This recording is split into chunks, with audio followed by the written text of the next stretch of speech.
Manchester United အတွက်တကယ်ကိုအရေးကြီးပြီးအကျိတ်နဲ့ရှိမဲ့အဝေးကွင်းပွဲတစ်ပွဲရှိနေပါတယ်။အဲ့ဒါကတော့ St James Park ကွင်းမှာ Newcastle နဲ့ရင်ဆိုင်ရမယ့်ပွဲပါပဲ။ကဲဒီပွဲကဘာကြောင့်ဒီလောက်တောင်အရေးကြီးနေရတယ်လဲ။အသင်းရဲ့ဒဏ်ရာပြဿနာတွေနဲ့နီးပြူအပိုင်းဆိုင်ရာပြောင်းလဲတွေကိုတစ်ချက်ချင်းစီအတူတူလေးလိုက်ရင်ခံမှန်းချက်တွေပါလှုပ်ချိလိုက်ကြအောင်။ဟုတ်ပြီ။ဒီနေ့သုံးသက်ချက်မှာတော့အဓိကအချက်၅ချက်ကိုအာရုံစိုက်ပြီးပြောသွားမှာပါ။ပထမဆုံး St James Park ရဲ့ FIA ကဘလောက်တောင်ပြင်းထန်နိုင်လဲဆိုတာကြည့်မယ်။ပြီးတော့ Newcastle ရဲ့အင်ကွင်းပြဿနာတွေအကြောင်းအဲဒီနောက်မှာ United ရဲ့ခံစစ်ပိုင်းကစိန်ခေါ်မှုတွေနဲ့ Carrick ရဲ့နီးပြူဟာအစီအစဉ်တွေကိုလေ့လာပြီးတော့နောက်ဆုံးမှာတော့ပွဲရလေးကိုခံမှန်းကြည့်ကြတာပေါ့။ကဲပထမဆုံးအနေနဲ့ဒီပွဲရဲ့အရေးကြီးပုံကိုစပြောကြအောင်။ပို့တော့နေ့ညမီးရောင်တယောက်က St James Park ကွင်းဆိုတော့လေ FIA ကတော့ပြောနေစရာတော့မလိုပါဘူး။ဟုတ်ပါတယ်ဒီစကားကတော်လေးမှန်ပါတယ်။ Newcastle တင်းရဲ့ခြေစွမ်းကဘလောက်ပဲကြာဆင်းနေပါစေ Manchester United လို့အသင်းကြီးနဲ့အင်ကွင်းမှာတွေ့ပြီဆိုရင်သူတို့အတွက်ကဒါဖလားဘိုလိုဘက်ပွဲလိုပါပဲ။ပရိသတ်ရဲ့အားပေးမှုကလည်းအဆုံးထိရောက်နေမှာဖြစ်သလိုကစားသမားရဲ့စိတ်ဓာတ်ကလည်းအမင်းဆုံးမှရှိနေပြီးပုံမှန်ထက်အများကြီးပိုကြိုးစားကစားလာမှသိကြပါလေ။ဒါမဲ့လေအဲ့ဒီစိတ်အားထက်သန်မှုတစ်ခုတည်းနဲ့တော့အရာရာကအဆင်ပြေသွားမှာမဟုတ်ပါဘူး။ကွင်းထဲမှာသူတို့တကယ်ရင်ဆိုင်နေရတဲ့ကြီးမားတဲ့ပြဿနာတွေရှိနေတယ်။အဓိကချက်ကတော့ဒီဂိမ်းကနန်းမှာပဲ၃Newcastle အသင်းဟာအင်ကွင်းမှာနောက်ဆုံးကစားခဲ့တဲ့၃ဝက်ဆက်တိုင်ရှုံးနေထားတယ်။ဒါတင်ဘဲလားဆိုတော့မဟုတ်သေးဘူး။အဲ့ဒီပွဲတွေမှာစုစုပေါင်း၈ဂိုးထိပေးထားရတယ်ဆိုတာသူတို့အင်ကွင်းကန်စစ်ဘလောက်တောင်ရိုင်းနေလဲဆိုတာကိုပြနေတာပါပဲ။အဲ့ဒီထက်ပိုဆိုတာကဒိုင်းရပြဿနာတွေပါ။သူတို့ရဲ့ကွင်းလက် engine လို့ပြောလို့ရတဲ့ Bruno Guimaraes နဲ့ Luis Miley တို့မပါနိုင်ဘူး။တိုက်စစ်မှာလည်း Nick Vogel ကကြံခိုင်မှုမဖြစ်ပါသေးဘူးဆိုတော့သူတို့ရဲ့ကွင်းလက်ရောတိုက်စစ်ပိုင်းပါတော်တော်လေးအားနေတော့ပြီလို့ပြောလို့ရပါတယ်။ကဲဟောဘယ်အသင်းအကြောင်းပြောပြီးပြီဆိုတော့ Manchester United ရဲ့စိန်ခေါ်မှုတွေဘက်ကိုတစ်ချက်လောက်လှည့်ကြည့်ကြည့်အောင်ပါအထူးသဖြင့်ကတော့ဒဏ်ရာတွေကြောင့်ခန်းစစ်ပိုင်းမှာမသေးချမရေရာမှုတွေဖြစ်နေပါတယ်ဟုတ်ပြီနီးပြမိုက်ဂရီရင်ဆိုင်နေရတဲ့အဓိကမေကွန်းကတော့ဒါပါပဲ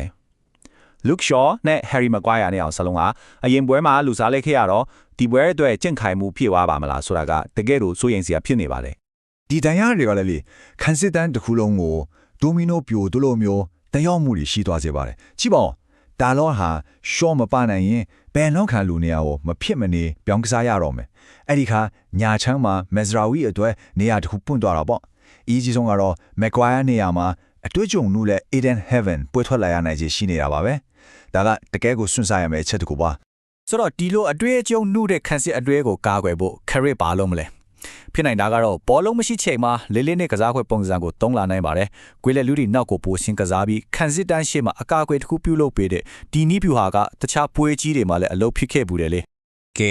ခန်းစစ်အကြောင်းပြောပြီးပြီဆိုတော့ကွင်းလက်ပိုင်းကိုဆက်သွားကြည့်အောင်ပါ။ကွင်းလက်မှာတော့အပြောင်းလဲမရှိတော့ပြင်မဲ့တိုက်စစ်ပိုင်းမှာတော့အဓိကဆုံးဖြတ်ချက်တွေချရဖို့ရှိနေပါတယ်။ကွင်းလက် engine ကတော့တည်ငြိမ်မှုအဖြစ်ရှိနေတယ်လို့ဆိုရမှာပါ။အထူးသဖြင့်ကက်ဆီမီရိုရဲ့တစ်ဖက်ခံစစ်ကိုထိုးဖောက်ပြဖို့နိုင်တဲ့ဘောလုံးပြဖို့မှုတွေက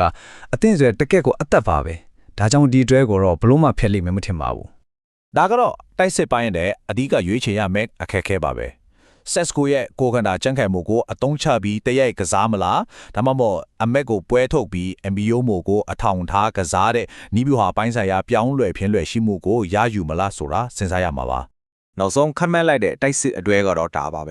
ဲတချိန်က Newcastle ခေါ်ယူဖို့စ조사ခဲ့ဘူးတဲ့ကစားသမား၃ယောက်စလုံးဒီပွဲမှာပွဲထွက်လာပြီးဒီပွဲရဲ့အငွေ့အသက်ကြောင့်သူတို့ကိုယ်တိုင်စိတ်သက်ကြွနေတာကိုမြင်တွေ့ရနိုင်ပါတယ်။ကဲ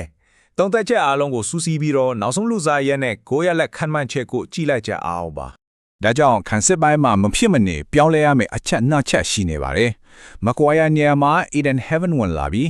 းရှော့ရဲ့တန်ရာကြောင့် Dalot ဘေချန်ကိုပြောင်းစော်ကမက်ဇရာဝီကညာချမ်းမှာပွေထွက်လာမှာဖြစ်ပါတယ်တိုက်စစ်ပိုင်းဆိုင်ရာရွေးချယ်မှုမှာတော့ Sesco ကိုပဲပွဲထုတ်လာမယ်လို့ထင်ပါတယ်။ဘာလို့လဲဆိုတော့အမတ်လိုအရေးချင်းရှိတဲ့ကစားသမားတယောက်ကိုဒုတိယပိုင်းပွဲချီနေဖြောင်းလဲကိုအရန်ခုံကနေအထောင်းချနိုင်တာကအသင်းရဲ့တကယ်ကိုအားသာချက်တစ်ခုဖြစ်နေလို့ပါပဲ။ဆိုတော့နောက်ဆုံးဂိုးရလက်ခံမှန်ချင်ကတော့2-1ပါ။ဟုတ်ပါတယ်။ United အသင်းဟာခက်ခဲတဲ့အဝေးကွင်းပွဲစဉ်မှာကျင်းမြောင်းတဲ့ရလတ်နဲ့ပဲဖြစ်ဖြစ်တန်ဖို့ကြည့်လာတဲ့နိုင်ပွဲတစ်ပွဲကိုရယူသွားနိုင်မယ်လို့ယုံကြည်ပါတယ်။ကဲဒါကတော့ဒီဘွဲအတွက်သုံးသက်ခံမှန်းချက်တွေပါပဲ။ Newcastle ကအင်ကွဲမှာအားတင်းဆက်တစ်ခုခုလောက်ပြနိုင်မလား။တောင်းဟို United ကပဲဒီခက်ခဲတဲ့ပွဲကိုကြော်ဖြတ်ပြီးအနိုင်ရလက်ကိုဖန်တီးသွားနိုင်မလား။အလုံးရဲ့ထိမ်မြင်ချက်တွေခံမှန်းချက်တွေကိုလည်း comment မှာဝင်ရောက်ဆွေးနွေးသွားနိုင်ပါပဲ။